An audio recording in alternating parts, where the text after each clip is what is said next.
students, so today we are working on Unit 4, cropping and colorizing photos. If you're in the plan, you can get to that by clicking on More. Perfect. And let's just get a quick overview. So it's going to talk about cropping and colorizing. Cropping, we're going to learn how to crop an image. We're going to learn how to colorize an image. We're going to actually colorize an image. And then we're going to submit that, it looks like. Oh, wait. Yeah, okay, we're going to submit that. And then, oh, it's got all these other folders that you don't get to see because I'm the teacher. And I've got them hidden from you. So let's get started. We're just going to go ahead and click on the unit introduction. All right, Unit 4. In this unit, you'll cut away parts of an image to focus on what you like best about it and then convert the image to a single color scale. Shall be very fun. In this lesson, you'll learn how to crop an image. All right, crop an image. Balance. Balance is one way of thinking about how the parts of an image are arranged. See the difference between symmetrical balance and asymmetrical balance? An image is symmetrical if it's the same on one side as on the other. A symmetrical image is calm and balanced. Notice that this is kind of like a mirror image of the other side of the symmetry line, whereas an asymmetrical image can't be divided evenly into two matching parts like a seesaw. If there is too much on one side of an image, it can become unbalanced. So yes, if you draw a line down the circle itself, it's a mirror image of itself. But remember, this represents an entire canvas over here. So there's two circle halves on this side and only one circle half. It's missing that other circle half. So the weight of the image is over on the right, and there's not as much weight over here, which creates a little sense of unease and unbalance. Area of focus. In any image, your eyes are drawn to some parts of a picture more than others. These parts of an image are called areas of focus. Your eyes may be drawn to something based on its color or its position within the image. As an artist working in GIMP, one of the most important questions you can ask yourself about an image you're working on is, what do I want people to look at? In this lesson, you'll learn about using framing to highlight what you want the areas of focus to be. View the photographs and note the area of focus for each. So what's the area of focus? I'd say her face. All right, yes, and oh, for me it's the bows I focus on and the leaf. Framing. Often when you work in GIMP, you'll be working to improve an image rather than starting one from scratch. It helps to ask questions about the image you're working on, such as, what part of the image should I keep? Framing is the art of cutting away unwanted parts of an image and deciding where the new edges of an image should be. The height of this image has been narrowed to focus on the people's faces, for example. Here, this image is framed to focus on one person. This is framed to focus on just 3 of the people. And there's the original image. The crop tool. Cropping cuts away the parts of an image that you don't need. It's like using a pair of scissors to cut an image out of a magazine. You'll use the crop tool when you want to focus on the most interesting part of an image. So let's crop an image now. We need to open up GIMP. So if you don't have it in your most recently used, you can also just look for GIMP under G and open it there.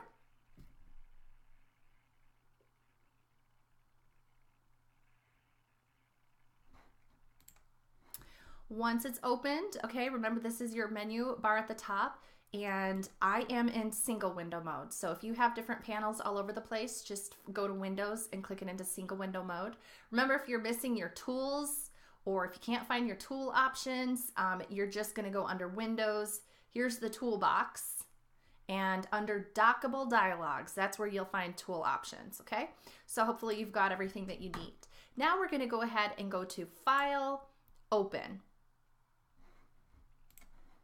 And I have my resources saved in pictures. So I click on my pictures file. Where did you save yours? If you saved yours in the same place as mine, then you don't have any problem. So here's my image design folder that I made for this class, and there's my resources folder inside of that. So if you don't have this done, you need to go back and do that orientation task of downloading your resources. There's a video that shows you how. and they want us to click inside Unit 4, and they want us to pick an image. So let's see. I'm going to pick one that is nice and big. Oh, let's see. Let's do the Labrador, shall we? Or let's see. Yeah, let's do the Labrador because of the fact that it's a 1.8 megabyte file. So everybody open up image number 4, okay? Click open. And you can go ahead and convert it. All right, perfect. Now we're not seeing the entire image. You'll notice that it says it's at 33% right now. So I want you to go ahead and turn it up to 100%. Okay, because we need to go ahead and scale this image down so that it fits on our screen. We're not going to be printing this on paper. If we were, we'd want a high resolution, but we're not going to. So let's go to image. Wait, first, before we do anything else, I have to save this file. So I have to go File, and you do too. Save it with me. File, Save As. The reason why is because GIMP uses a lot of RAM, and you're going to have to save a lot, okay? So get it saved right now. Save As. Perfect. And remember how Mrs. Girot wants you to save all of your files in this class? You're going to save it with your first and last name first. So type your first and last name. And then you can go ahead and call this unit, I would just call it cropping. How about that? So it's your first and last name and cropping. Not my first and last name, yours. Your first and last name, cropping. Okay? And then click Save. All right, perfect. Now I can go to Image and then find Scale Image and look at the resolution. It's set at 300. Do you remember what I said I need you to have resolution for when we're just displaying it on a computer monitor? The number of pixels per inch on a computer monitor is how many? 72, okay? So remember, this is linked. So if I just change one of these areas and hit tab, it will change the other one automatically. Okay, you always want to keep those linked. All right, otherwise it'll skew the proportions of your image and it just won't look right. So 72 pixels per inch, and then I'm going to change this to inches so I can see how many inches that looks like. 40 inches by 26 inches. There's 12 inches in a foot. So this one's nearly 2 feet, and this one's like over 3 feet, okay? I just need it to fit on my computer screen, all right? So I'm thinking, you know, like width-wise, maybe I'll just do 10, okay? And hit tab, and let's just see how that looks. Let's scale that. Oh, it's perfect. Fits right in my view. It's just right. It's perfect, okay? Perfect. You know what? The next thing, you know, I think we might want to go a little bit bigger because we are going to crop a little bit of this off. So I'm going to hit Control Z, okay? And I'm going to go and do that again. Control Z is undo. So I just undid it just by hitting Control plus Z. And we're going back to Scale Image. We're going to do this again. It's good for you to have the practice, so I'm glad to do this again, okay? Change that over to inches, okay? Last time I had that at 10. I'm going to go ahead and do it at, I'll do it at 16, okay? And then hit Tab. And then scale it. Okay, so now it is a little bigger, all right? It says it's at 100% right now, and I can't see the whole thing, which is great, because when I crop it down, then I probably will be able to. So I'm gonna go View, Zoom, Fit Image, and Window, okay? So when I fit the whole image in the window, now I know I can see the whole thing. Now, how do we wanna crop this? I need to crop this so that this dog's face is on the rule of thirds. Do you remember the rule of thirds? Okay, that's where you create a tic-tac-toe grid, and if you take your cursor and you just drag down from the top, you can just grab little grid lines, okay, and just set them up. I'm going to grab from the side, and I'm going to make a little tic-tac-toe grid, okay, and it doesn't have to be perfect. It's pretty good. And what your goal is that your main focal area, your area of focus that we talked about, is going to be on one of the intersecting lines, okay? And if you have a horizon line, you want that horizon line to be on one of the third lines, okay? You can either put it on the bottom third or the top third. So let's take a look at how that will look. We're just going to go ahead and start cropping. This X-Acto knife here is the cropper. I have to hit Save because my RAM is all used up. So I'm going to hit my X-Acto knife, the crop tool. If you hover your cursor over it, it'll tell you. And I'm thinking I'm just gonna go like this for first draft kind of thing. And I'm just visualizing the third lines are gonna be totally different after I crop this. Let's go ahead. Yeah, and I'm going to grab my move tool. I have to click save though. Remember, if this ever freezes up on you, whoops, Control Z. It's not moving the entire canvas, so there we go. My third lines, I'm gonna have to move these a little bit because they're a little bit off now that I've cropped it. All right, so is that where I wanted it? I've got the base of the dog. What do you think? Do I have all of my focal points lined up right? I've got his hind corners on that back third line. Of course, these thirds are a little bit off now that I've cropped it. So let's go ahead and bring those in so that they're evenly distributed thirds. You're just eyeballing it. Trying to make all the thirds, each little part, look like they're about the same size. So I probably could bring this dog's face down a little bit more. I'm gonna crop it again, but you know what I'm gonna do? I'm gonna go View, and I'm going to not show my guides. Okay, so View, Show Guides, they're back. View, click off my guides, okay? So I don't want them to distract me. I'm going to click Save because I want to have all my RAM fresh, and I'm just gonna crop this again. So let me show you real quick. I might need to slow down a little bit for you. So first, you can grab these corners and you can adjust them, okay? So maybe you want to make sure that you have your entire dog in view. I think that's pretty important. Maybe you just need to bring the top down a little bit. It's up to you. I mean, this is really your artistic interpretation. I might like to have it more like this because I feel like I've got the whole dog in the image and I have a little bit more space on the right. So I've got that kind of like, he's looking off into the distance. So I'm gonna go with that. And then to make it crop, you just click in the center. So remember, the corners will let you move it around, but as soon as you click in the center or outside of it, it just instantly crops it. So what do you do if you accidentally crop it where you don't want it? What do you hit? Control Z. Okay. Perfect. So that's where I want my image cropped. It's aligned to the rule of thirds. The focal point is right on an intersection of the thirds, which is his cute little face. And I've scaled it down. I can go ahead and put this back at 100%. It's pretty good fitting in that window. And I'm going to save. And now I need to export it. So File, Export As. Okay.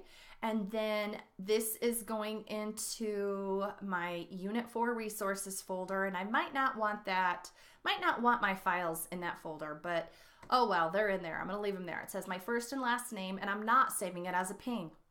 Let me repeat. I am not saving it as a PNG. I'm saving it as a JPEG.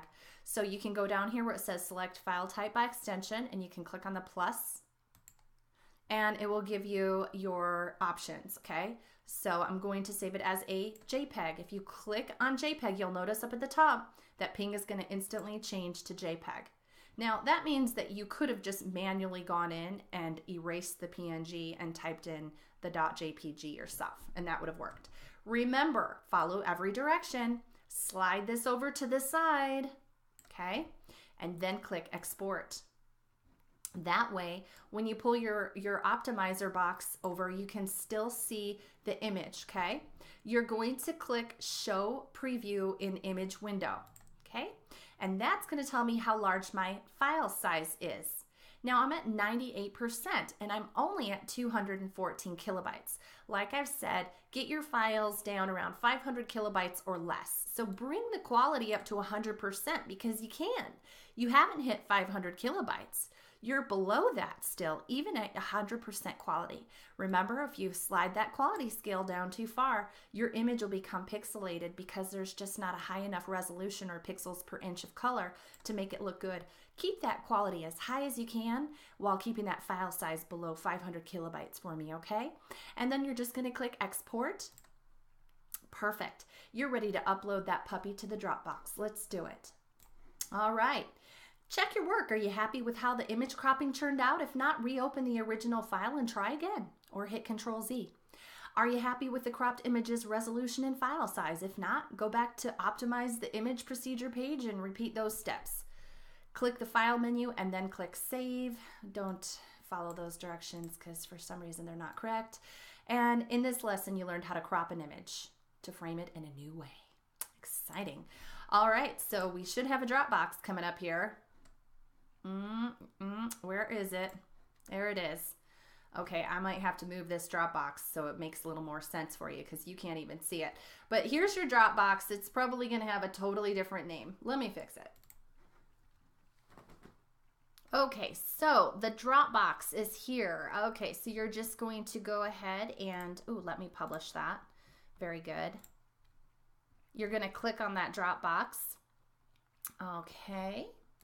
And although you don't see it in mine, but when you log into your Dropbox like me, when you click on it, you're going to have a little upload button right here and you'll click upload and it's going to open your folders and you're going to browse for your image design folder and you're going to go into your resources, and we were working in Unit 4. So your files are going to be in here unless you saved them someplace else.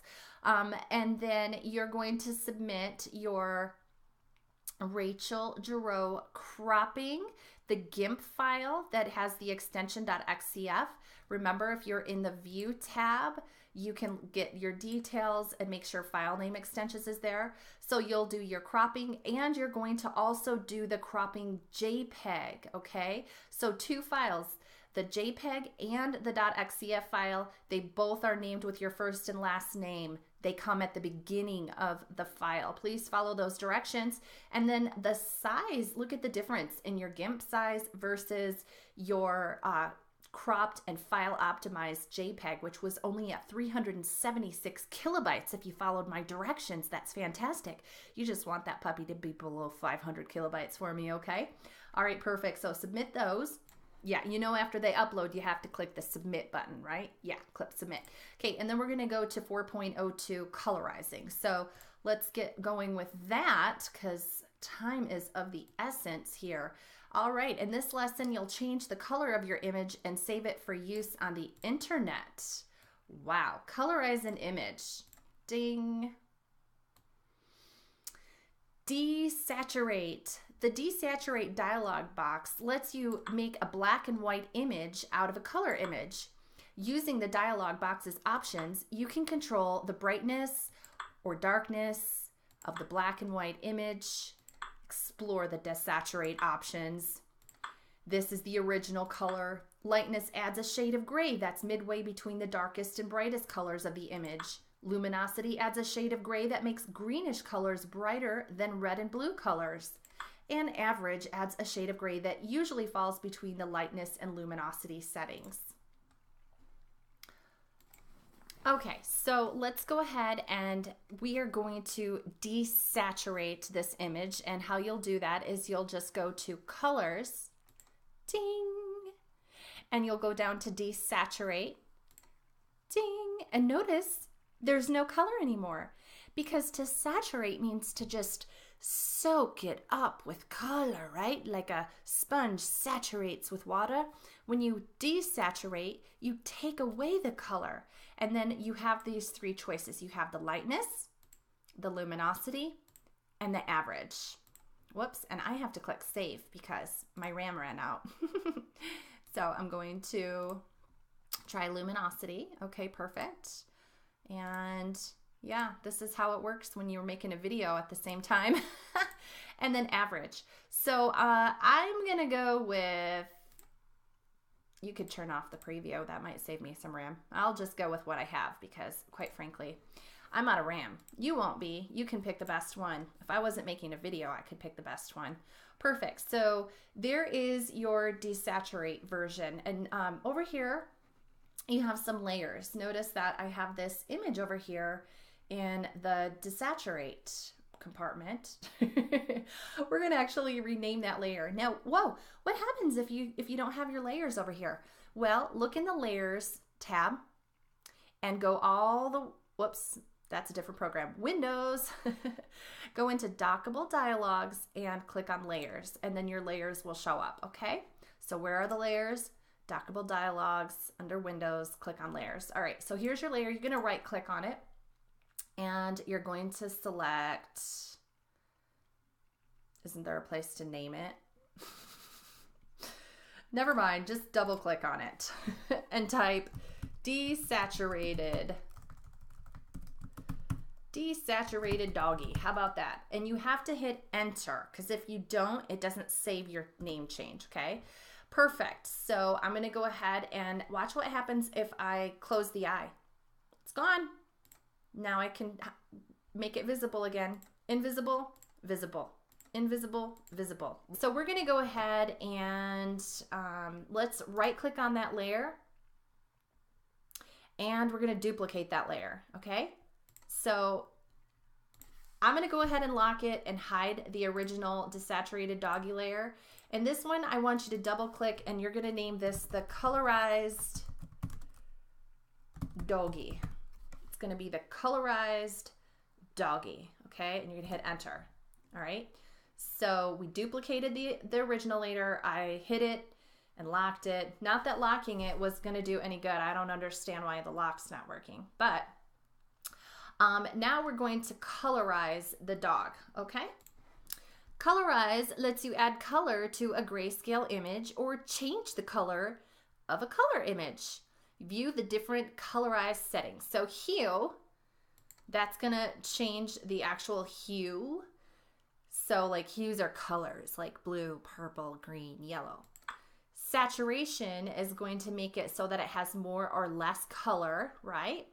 And then lightness is going to make it less light or more light. Now, when you increase the lightness of something, you lose your contrast and it starts to look really mid-tone grays. You don't have pure whites, you don't have pure blacks. So I generally never adjust lightness in this window. So you're going to make sure that you're in the colorized doggy layer and that it's visible, and go to colors and hit colorize. Apparently I didn't. I hit color balance. Sorry, making all kinds of mistakes today. Color eyes. If I make a mistake, don't be afraid to point it out, okay? Color eyes is what I was looking for. So now here's the hue slider. Now it looks like what we just talked about. All right, so here's where you can adjust it and change the hue. Pretty cool. So, you know, you got to do school colors. So you got to do purple, and you got to saturate it. Look at all that. Remember, if you desaturate, it goes black and white, right? This is how you can get that cyan. Cyan. I don't really know what I'm talking about. But this is how you, is that cyan? No, not cyan is the color. This is the color cyan. What am I? Oh, man.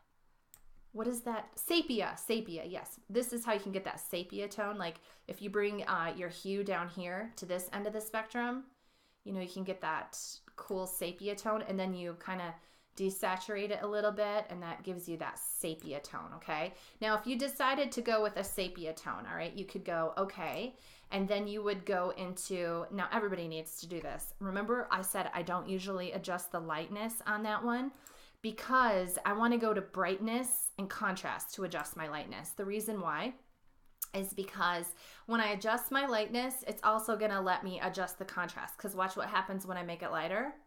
Gets all washed out. Remember I talked about that? And so if you do adjust the lightness and bring it up, you're gonna have to add some contrast so that you can get those pure blacks and pure whites, because you gotta have pure black. You gotta have pure white. Do you know what pure white is? It's the color of my cursor. Is there anything in this image that's pure white? No, but we did turn it into a sepia tone image, but I really love the pop in this, okay?